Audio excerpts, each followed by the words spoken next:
Hello, everyone. Thank you so much for joining us today for our webinar. I'm Kristen Giffen, and I am Chief of Staff of Lift Aircraft. And I am coming to you from our headquarters in Austin. I happen to be sitting at our research and development location right now. Matt is also in Austin at a separate location, but I'm really thrilled to introduce you to Matt Chasen, who is our founder and CEO of Lift Aircraft. And he has a lot of great stuff to get to. So I'm going to have him just briefly introduce himself, and then we will get started with the presentation. A reminder that we are doing a question and answer period at the end. So please send your questions. I will answer them as I'm able to, just one-to-one on the back end, but also we will share these to the larger audience during the Q&A so that others can hear your questions because they may have them as well. So please don't hesitate. Don't be shy about asking your questions. Matt, I'm going to turn it over to you. Great. Thank you, Kristen. And hi, everyone. My name is Matt Chasen. For those of you guys who haven't tuned in to a prior webinar or seen us online, I'm the CEO of Lift Aircraft and one of the founders. Really excited to share with you guys an update on our progress here at Lift. And I will dive right in. I'm going to move pretty quickly through some slides, and then I want to leave plenty of time for your questions. Okay, so as we all know, I won't dwell on this, but traffic is horrendous and getting worse. Had a little reprieve during COVID lockdowns, but actually almost universally around the world, traffic is back and worse than ever. In the States, we spend over 50 hours stuck in traffic each year. Huge amounts of wasted fuel and time and productivity. We need to go vertical. We're out of space to build roads. Infrastructure is expensive. What we need is to leverage all sorts of wonderful new technologies to help us go up into the third dimension. In 2023, there was an update done by INRIX, which is one of the leading kind of traffic monitoring companies.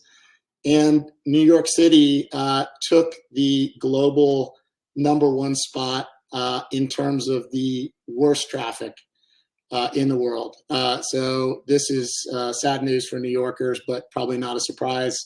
The average New Yorker spent 100 hours in traffic in 2023, costing more than $9 billion in lost time.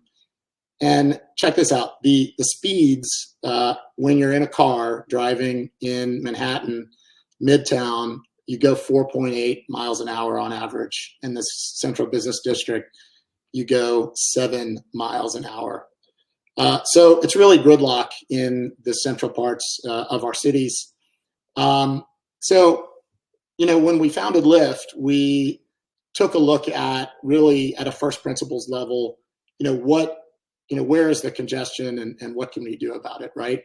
And this shouldn't surprise anyone. Some of you may have seen this before, but almost all of trips that you take every day in your car are just you as the driver. So 90% are single occupant and 85% are less than 15 miles. So the real burning need is really for a single occupant vehicle. It doesn't have to be long range, can be short range, 15 miles or less, and we can solve much of our commuting crisis. So that's what we set out to do at Lyft and what we've done over the last 7 years. This is Hexa. You guys have seen this before, hopefully. I won't go through all the wonderful features except to say that we designed this thing for both this single passenger who's the pilot use case, but also to fit into the ultralight class. The FAA has a wonderful class for very, very lightweight aircraft that don't require lengthy type certification. They also don't require pilot's licenses to fly. Now, we made an electric one. Batteries are heavy, so it was an enormous engineering challenge. And we're super excited about, where we've ended up with Hexa's design, and of course, testing and production program over the years, and now to having launched the world's first eVTOL operational fleet of Hexas. And this is our vision for how to deploy Hexa. I'm going to talk about some near-term stuff and some long-term stuff. This is kind of in between. We want to put fleets of Hexa aircraft near major areas, because that's where people are. We want people to fly. And you're going to access Hexa through our app, our Lyft Aircraft app, which, by the way, it doesn't look exactly like this in its current iteration, but there is a version live in the iOS and Android app stores that you can download and actually book a flight today. So this is what kind of a Lyft vertiport will look like. We're starting off near uncongested flyover areas, because that's an important part of Part 103 ultralight rules. Initially, we'll focus on flying over uncongested areas. In many cases, that's going to be water. But what we want to do, importantly here, is it's a pay-per-flight model. We train you, you rent the aircraft, and you go fly. You're the pilot, which is really incredibly fun, in addition to highly useful. Our first 5 markets that we're planning, as I mentioned, we've launched operationally and have been flying all this year in Austin, with a brief detour where we launched our tour. We're going on a 25-city tour. We've actually invited and completed prepaid reservation flights for folks in Tampa and Orlando. We did those flights in February and March of this year out of Lakeland Linder International Airport. That was a blast. Lots of folks, hundreds of folks got to fly there, and we're operating in Austin.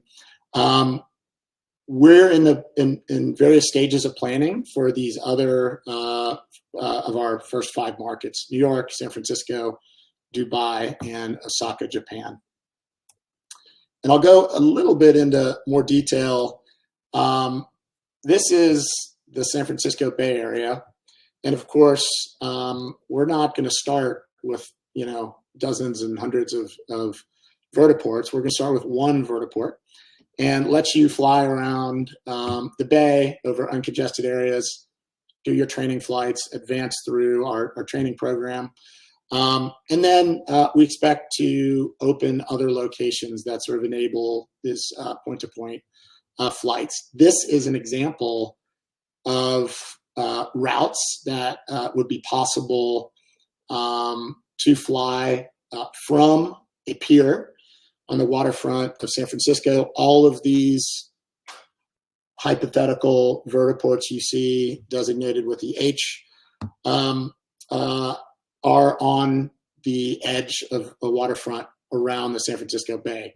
So this includes Tiburon, Sausalito, Berkeley, Oakland, Richmond. There's a whole bunch of places that you can fly waterfront to waterfront. And these are all within range of Hexa. These are 10-mile max range routes. And this is what, we envision a sort of overfly water, first vertiport network for Lyft could look like. And so what you have in San Francisco today is about 5 million people taking daily car trips around this region. Those trips average about 9 miles, but take 45 minutes due to the obvious congestion and the geographical constraints, right? Here there's water in the way, you got to go around bridges. Some cities, you have tunnels. And so the distances are much longer than the flight distances, right? So in this hypothetical scenario where we have over 100 vertiports in the region, 10 aircraft per vertiport, we envision, over 1,000 routes that you can fly point to point just over water. Those flight distances average around 6.5 miles, again, shorter than the driving distances. And the flights will average only about 8 minutes by air. So what takes by car 45 to 60 minutes, could take by air just 8 minutes. And in this network, with this number of aircraft, we estimate we could do over 45,000 flights a day, saving folks, 80% of their time versus driving. So this is an example of kind of what we're thinking about for the Bay Area. Of course, as I mentioned, we're modeling at this point. And what gets really interesting is when we look at including also vertiports that aren't over water. Now this requires different kind of regulatory approvals, and for the US will require especially certified aircraft under the FAA's new Mosaic rules. But this is a different city here. This is Dubai, where there's 1.5 million car trips a day, averaging 7.5 miles, but takes 35 to 40 minutes. This shows 67 vertiports. Again, a hypothetical network that we're modeling out. Again, assuming about 10 vehicles per vertiport. Gives you over 400 routes. Average distance between those routes is 4.5 miles, which you can fly in Hexa in 6 minutes, right? So again, saving over 80%, going point to point through a network of small vertiports that are close to your origin and destination. So this is what we envision kind of long term for what we call aerial micromobility, which is short range, single occupant flights in and around urban areas, really where the traffic congestion is the worst. I mentioned this is not all hypothetical. We are, I believe, the first company in the world to launch eVTOL operations. We opened at this facility near Austin, Texas, that we share with a couple other companies.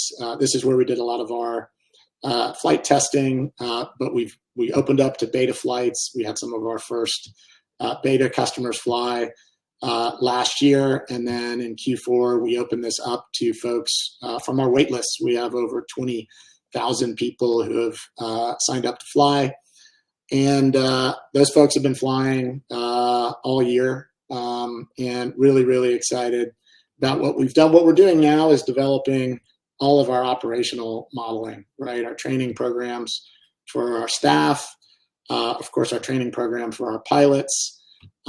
We're refining how we're training and how we're flying in groups. As an example, right now we're flying in groups of 4. 4 pilots get trained in our sims at the same time. It takes about half an hour to an hour, and then that group of 4 alternates flying 1 aircraft back to back over another hour period. So it's working really well. We're getting it really efficient. We're developing all of our operational procedures, and we're really excited about what we're doing. But so are our pilots. So I want to share this brief video with you guys of some of the reactions of our pilots after their first flights. Here you come up. Come on down, take off.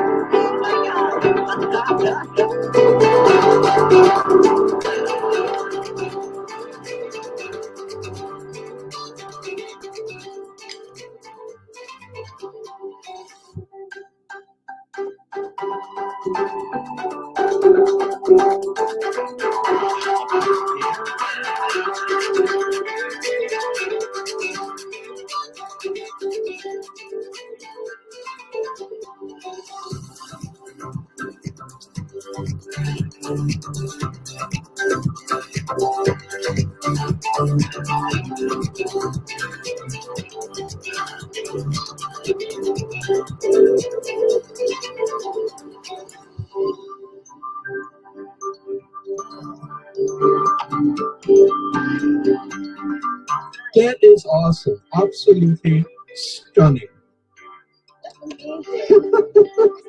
Give me 5. All right. The best thing about that video is those are all just ordinary people. Some may be pilots, Some maybe fly around drones recreationally, but they're ordinary people, and they're getting to experience piloting essentially a big drone, a single seat electric helicopter that feels like a magic carpet. Now, those flights you saw were what we call beginner mode, where you go really, you're speed limited by software, and altitude limited. But that's what our beginner training program, those are your first flights. And I got to tell you, you really can't help but smile. So part of, why we wanted to launch this company is really to bring the joy of aviation to the masses. And technology for the first time is allowing that to happen. Most people don't spend the $10,000, 100 plus hours of training. And many people don't have the skill required to fly traditional aircraft. So what all this wonderful new tech is enabling is semi-autonomous automated flight control systems that literally make this so easy you can train in 30 minutes. So it's a joy to watch people experience that firsthand. But in addition to having fun, Hexa is not just for fun, right? So what we're showing here is envisioned use cases for emergency responders, for first responders. I'll show a slide in a second. Our congested cities make it really, really challenging for emergency medical services, police, other first responders, fire, to actually get on scene and intervene in what is any kind of reasonable amount of time. So our vehicle really enables that. This is back to Manhattan, number one most heavily congested city in the world.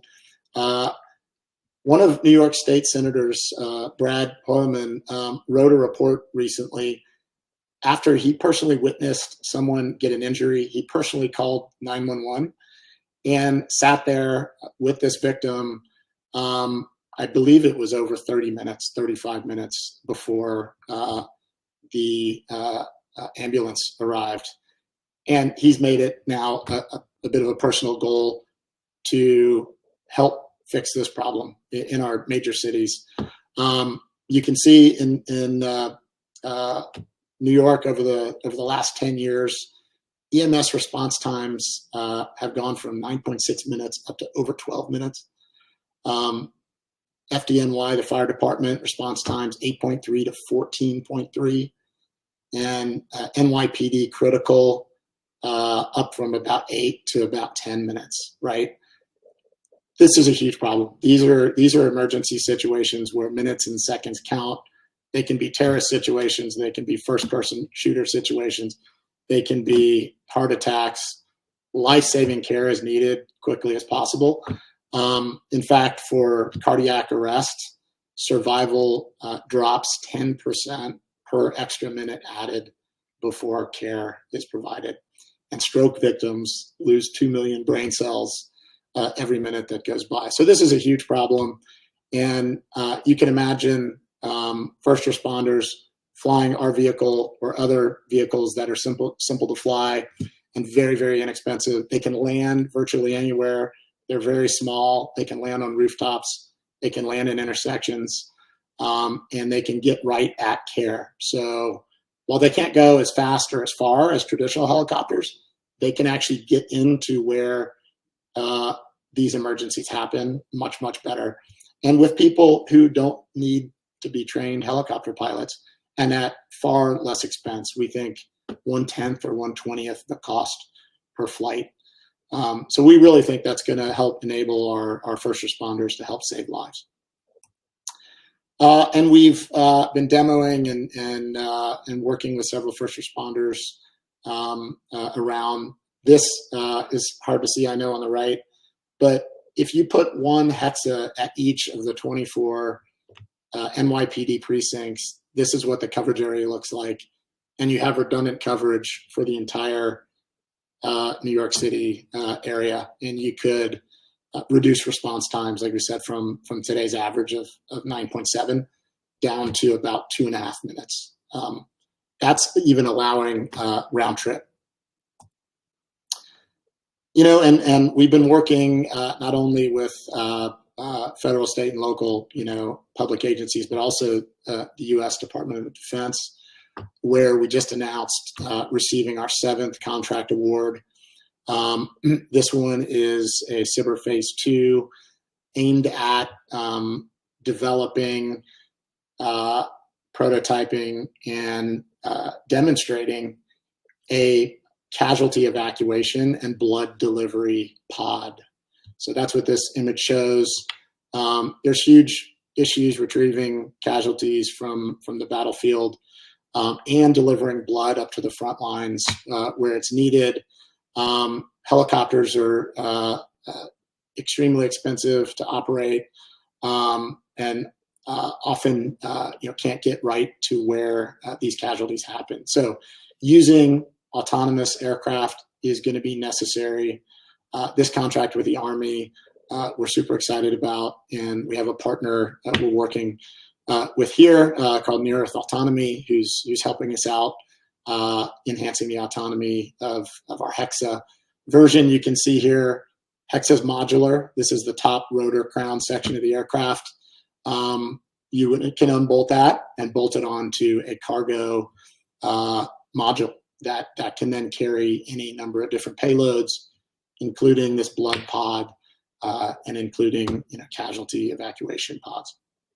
So we're very excited to help enable our servicemen and women to help save lives. So what's unique about Lyft is that really we're not an air taxi. This is not, you're not going to buy a ticket and be a passenger in a flight flown by someone else. This is a vehicle that you get to pilot. It conforms to existing regulations that allow this, that have been around since the 80s. You don't even need a pilot's license to fly this in certain, within certain operational limitations. And I think because of that, we've really captured the imagination of the world.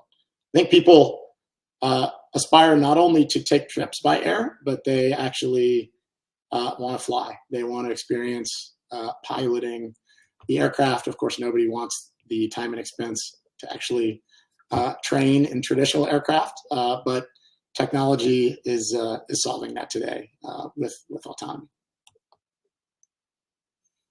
And that's a wrap. So really excited. We'll open this up to Q&A. But together, please join us. We want to build a future where everyone can experience personal flight. Thanks, Matt.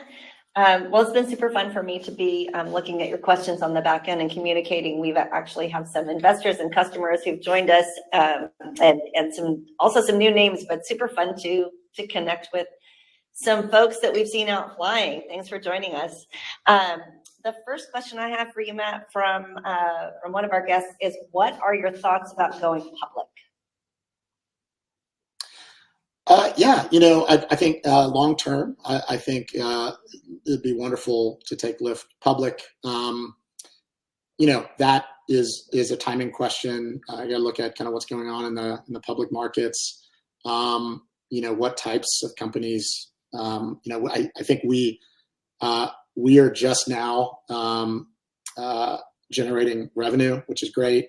We're proving out the economic model of offering flights, training ordinary people to fly this kind of aircraft. We're proving out how much people will pay for training and for flights. I think those are key questions that a lot of public market investors will want to know and understand. I know, obviously, through our various crowdfunding raises, some of you guys are probably investors or looking at investing, and those investment dollars are really helping us prove out the business model that we're proposing. And I think once that's proven out, this is very, very likely a company that we'll be able to take public and should get a great reception. Thank you. You mentioned proving out what what people will pay for this experience. And that is actually one of our questions from a couple of different people. One regarding the beginner flights and what is the cost of these beginner flight kind of experiential flights and training. And then the other is more longer term. How much will the kind of point-to-point commuter model, how much will those flights cost? Absolutely. Great questions. So right now at our Austin location, a beginner training in-flight experience, which is one flight, is $249 base price. There's a little bit of a kind of peak premium for certain weekend slots that goes to $349. So super reasonable. That's, comparable in cost to going and doing other kind of fun activities like skydiving and things like that. So we want to make this accessible. We want to keep this inexpensive. The idea is once you've received your training, our beginner training as an example, then you could come back and for much less, probably around $50 to $100, fly on your own within that beginner flight envelope in which you're approved. Now then, if you want to train in our next, intermediate certification, advanced certification, we want to offer the ability to fly higher, faster, farther, point to point. We want to unlock higher speeds. So we're going to offer the different levels of training. We want to keep the beginner flight really, really accessible for people. But once you're kind of trained and you have our LIFT certification, you'll be able to come back to one of our locations. And really, we expect long-term, these flights that you're seeing to fly across San Francisco Bay, for example, 8-minute flight, really should cost no more than $50 or $60, right? You're talking comparable to the cost of an Uber, but saving you 80% of your time. And the reason we can price it that low is because this is a really small, simple aircraft. We don't have wings. We don't try to transition. There's some people in aviation kind of say, aviation, you pay for it, by the pound. And our vehicle is less than 500 pounds.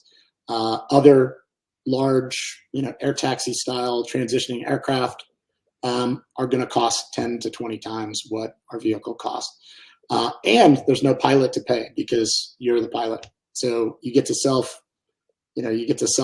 the aircraft, and that way we can keep the cost down to really unlock this, this urban mobility use case. Awesome, thank you. So you also mentioned, you've talked about the beginner envelope, and we clearly have some people who've flown and an experience there. We do currently have a weight limit. There are questions about increasing the weight limit, and also what is the payload for the vehicle? Yeah, I think our current weight limit, I think, is at 235 pounds. And again, what our whole testing and launch approach with our business has been to do this really, really cautiously with safety as our top priority. And so what we've done is we're launching in phases, really. And so we test in many cases unmanned, in many cases with varying amounts of payload on the aircraft. And then we test manned with our test pilots, for many, many flight hours.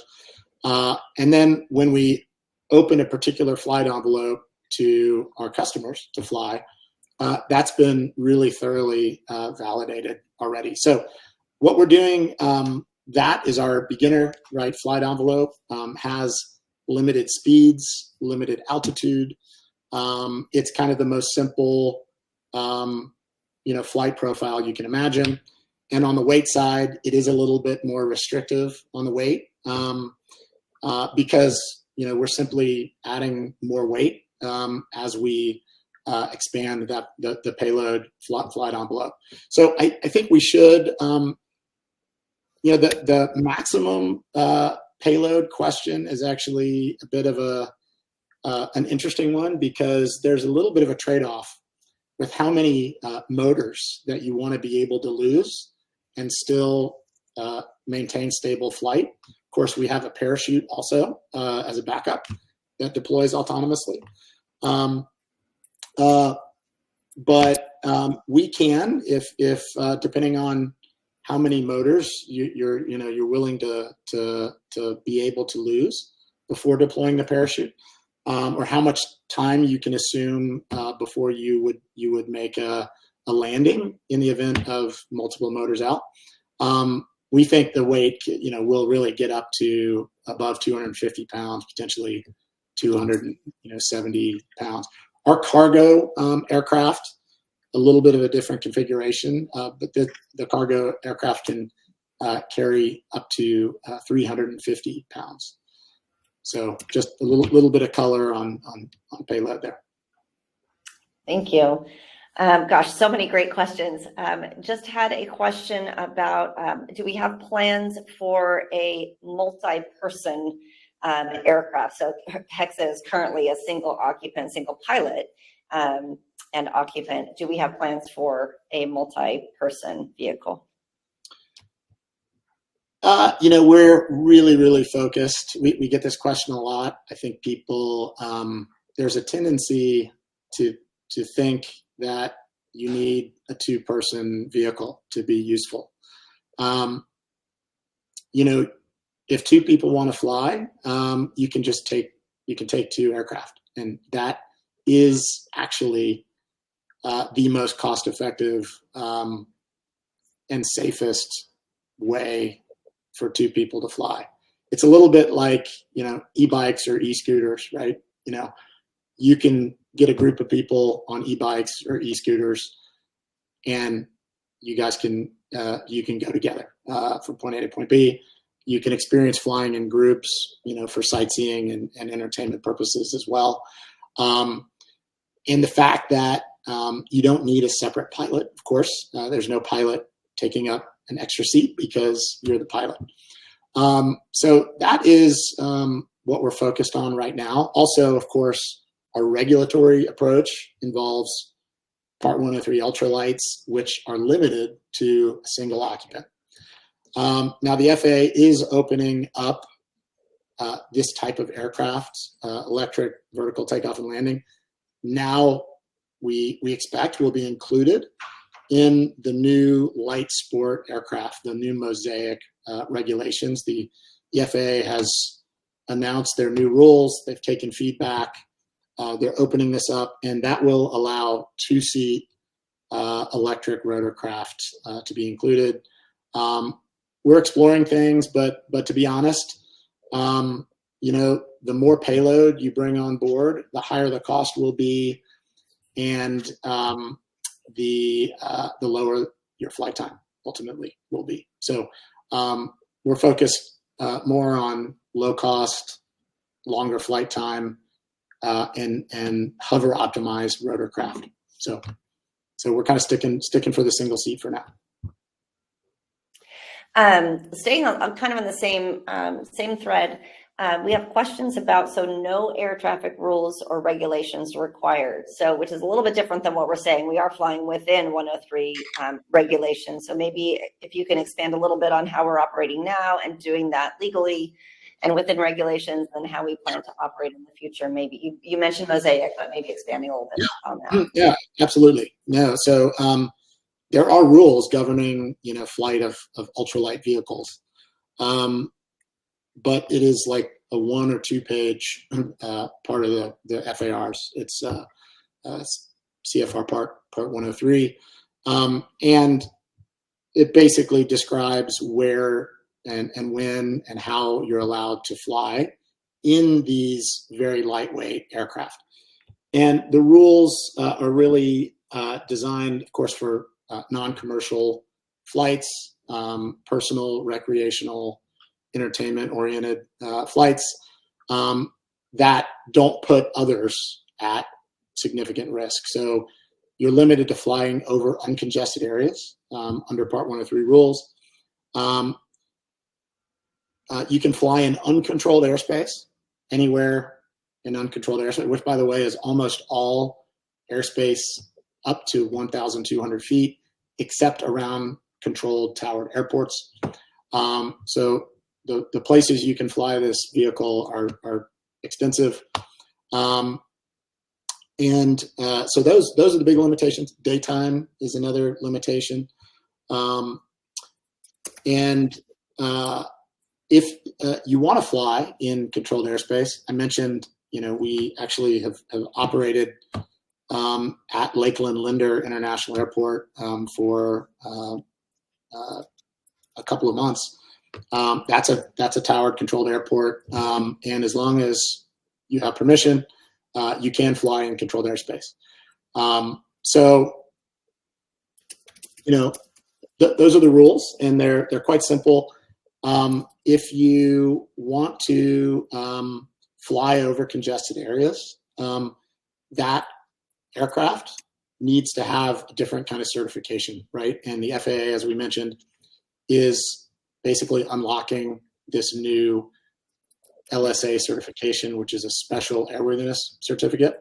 And with that certificate, by the way, we believe HEXA, as designed, will conform to those airworthiness standards that ultimately the FAA and industry standards will be developed. Then the aircraft will be certified, and you'll be allowed to fly over congested areas.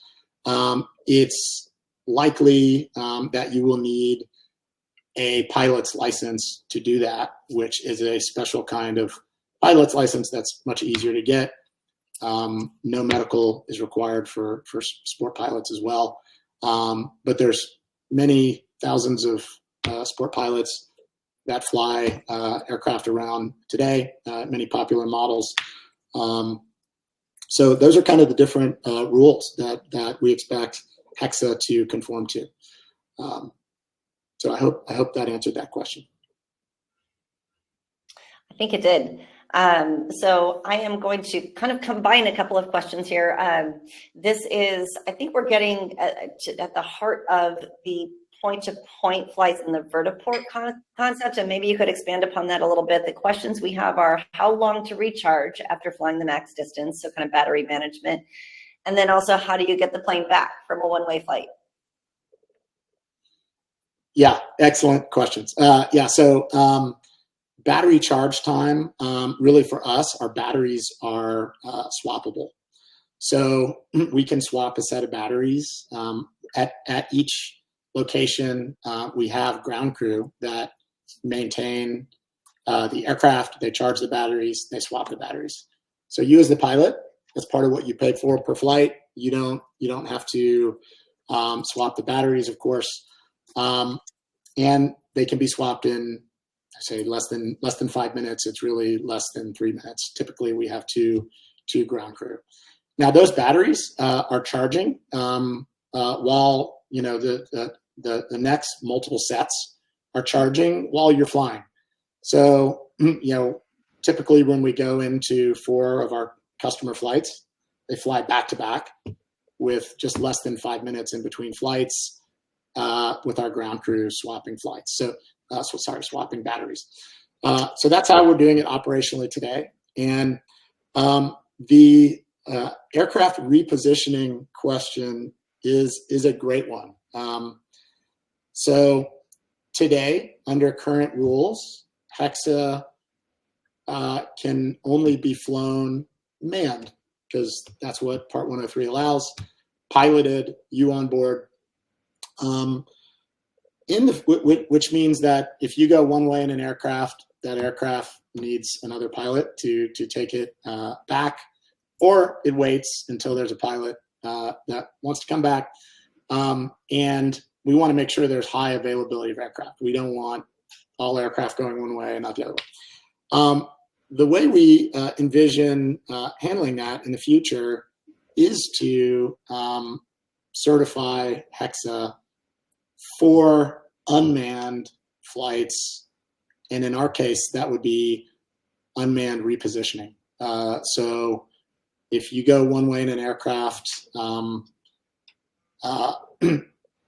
you know, our ground crew could swap and actually send, if there isn't another pilot that immediately wants to take that aircraft back, and if there's demand for another pilot at another vertiport, these aircraft can actually move, you know, reposition themselves without a pilot on board. And that would all be coordinated by our own, you know, mission control, flight control planners. We haven't talked a lot about that, but when you're flying Hexa, you have the support of essentially our own controllers, our own mission controllers. You can talk to, they can see all the telemetry live streaming from your aircraft. If there's any issues, they can assist. And so we envision actually the ideal future scenario, I think, for personal air mobility is that we keep fleets of these aircraft near where people want to fly, and that you can actually, with the push of a button, call an aircraft that would fly to your exact location in a predefined area, right? That's flat and suitable for landing, and land. And you could get in so that really flying an eVTOL aircraft could be door to door, because that really is ultimately, obviously, the use case. And anytime you have to, even if it's a small vertiport within walking distance, or, you know, really the challenges come if you have large aircraft and large vertiports that require extensive infrastructure, then you might have to spend 25, 30 minutes in an Uber just to get, you know, a mile to, for example, the downtown Manhattan heliport. People fly helicopters, you know, from downtown Manhattan over to JFK Airport. It's only a 7 or 8 mile flight. It takes minutes. But that first and last couple of miles to get to and from those big vertiports and heliports really take up most of the time savings that you get actually by going by air. So we envision a future where, you know, you can, an unmanned aircraft can come to where you are, land on a parking garage rooftop near your office or your building rooftop. You board, you know, you fly directly to the rooftop or parking lot of where you're going, and then the aircraft can reposition itself, again, unmanned. Thank you. So you were mentioning the use case in which, yeah, the aircraft comes to you. There are huge implications for that also in first response.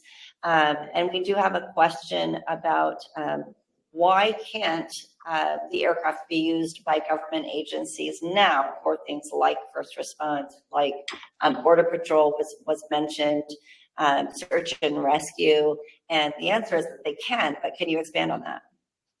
Yeah, absolutely. You know, that's one of the things that is so wonderful about the FAA's ultralight class rules, is they explicitly state that these ultralight vehicles can be used, and they have been used for decades. Various small light aircraft, there's ultralight traditional helicopters, there's ultralight fixed wing airplanes. They can be used by public agencies without, you know, the type certification. Just as the ordinary public can fly these, so can first responders. So no license is required. You could train up, you know, a whole agency of, you know, police officers, first responders, emergency medical technicians to fly these aircraft, and it doesn't require an FAA pilot's license. Now, of course, that sounds kind of crazy, but we have our own training programs. These agencies are responsible then for ensuring, you know, that those training programs are adequate. And, you know, all of these agencies have just gone through this same exercise with small unmanned drones. The same thing, agencies can fly just about any drones they want. The FAA has some rules governing that, but agencies can actually create their own safety programs and training programs, and they can do it on their own. The Department of Defense does this just like any other agency. They, of course, develop aircraft and fly just about anything they want, and they certify them themselves, right? So they don't rely on the FAA certification process. The biggest benefit here for public agencies is that even today, a public agency using an ultralight vehicle like Hexa not only doesn't require a pilot's license, but it's not limited to those restrictions we talked about for average people flying ultralights. So they're not limited to flights over uncongested areas. They can fly over congested areas. They're not limited to daytime operations. They could fly at night. So it's really up to agencies to, and we have numbers of agencies all over the world have reached out to us, very, very interested in building programs around manned eVTOL for agencies. So if you know of or you are from an agency, we'd love to talk to you, because we're building a program to help bring this to bear for public agencies. Thank you. We have a couple of questions about weather. And the first is, how sensitive will the aircraft be to weather for commuter applications? So we're looking at, future envelopes and additional development. How sensitive will the aircraft be to weather? And then also a question about how will pilots be able to receive a weather warning?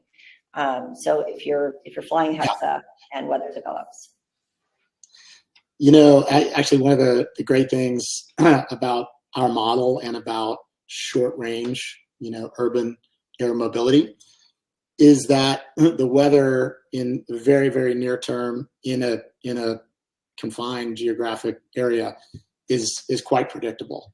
So we have at our locations, of course, weather stations, live streaming exact wind and weather conditions, and we can tie into other things around, an area like San Francisco Bay, for example.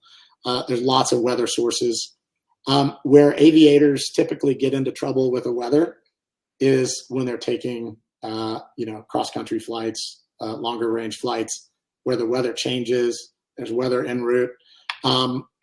If you're taking a 10 or 15-minute flight, the weather's not likely to change much. And so, if weather conditions exceed our permissible weather envelope, then we just don't let you fly, right? So we monitor obviously precipitation, wind, certain temperature ranges. Wind is the tricky one. Of course, Hexa will be able to fly in moderate precipitation. That may not be terribly enjoyable because it's a semi-open cockpit, but for a first responder or something, it doesn't matter. Wind typically for hover, eVTOL aircraft is the most challenging component. We've flown Hexa in gusts up to 30 or 35 miles an hour. It can rock around a little bit at those speeds.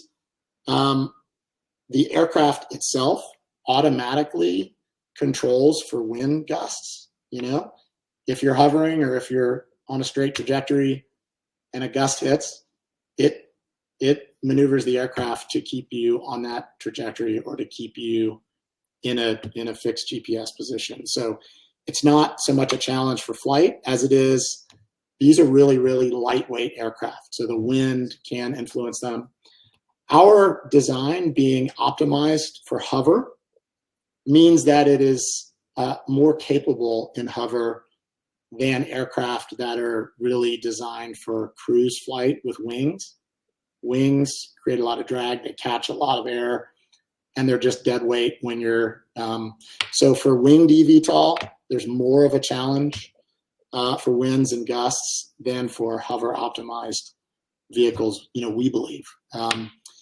However, on the flip side, we're an extremely lightweight aircraft. So, the wind does tend to move you around a bit. So our limits we envision for Hexa are probably going to be,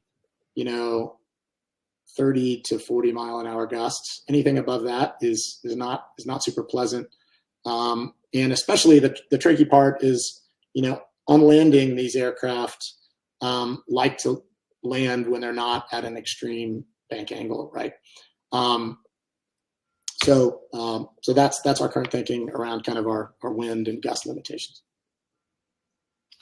You mentioned in that response, you mentioned if wind is outside of our established limits, we simply don't permit flight, which is an argument for this vertiport model and us, having operating centers and hubs. But we do have a couple of questions about do we ever see selling the aircraft outright to individuals, or will we only operate at vertiports? Our goal with this business, I think, is to really make this kind of flying accessible to the most people. And, these vehicles, I will say we did not optimize this aircraft in any way for cost, right? If there was something that could save us 5 grams in weight by 3D printing titanium motor mounts, we did it. If there is an autopilot control system that's more redundant but costs 10 times more than an alternative, we upgraded it, right? So the aircraft is not really priced, although still much lower cost than a traditional helicopter. I don't envision selling these to end consumers for a long time. I think we can get more people flying. Now, selling to public agencies is another story. I think public agencies can purchase and own and maintain fleets of these. A model for, and look, I'm kind of a sharing economy guy. You don't need to own this. If there is a fleet of these 2 miles from your house and you can hit a button and have an aircraft to you before you get out your front door, you don't need to own it. If you own an aircraft, you're in the aircraft maintenance business.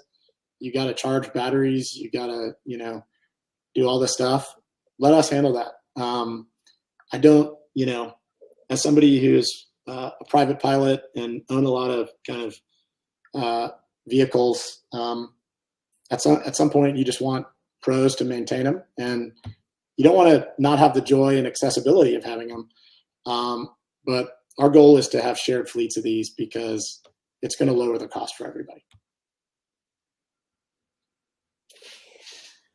Switching gears quite a bit, a question, and this speaks to the autonomy of the aircraft, I think, and the way that just kind of the brain of the aircraft and what it does for you as a pilot. The question is, what about people with disabilities? And I believe this question is aimed at people with disabilities piloting the aircraft.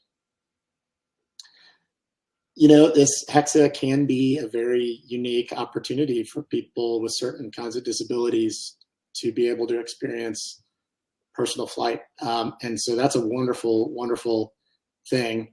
Depending on the type of disability,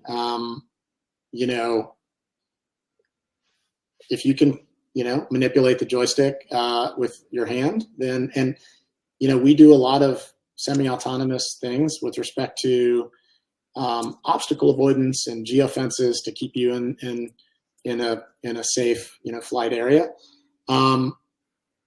So yeah, I think Hexa can allow people with certain types of disabilities to experience flight. I think right now for us, that's probably a case-by-case basis thing. But yeah, we see long-term, this is a wonderful gift to, I think, people with certain disabilities to be allowed to fly, or to be able to fly. We have just, questions are just, are coming in like crazy. Thanks everyone. So we have, I'm just gonna say 2 more questions. So this one is, when you have to land a VTOL, eVTOL at a heliport, do you have to pay for the parking or stopping fee? These are lots of questions about vertiport and vertiport development, who owns them, who operates them. Yeah, it's a little bit more about the vertiport model.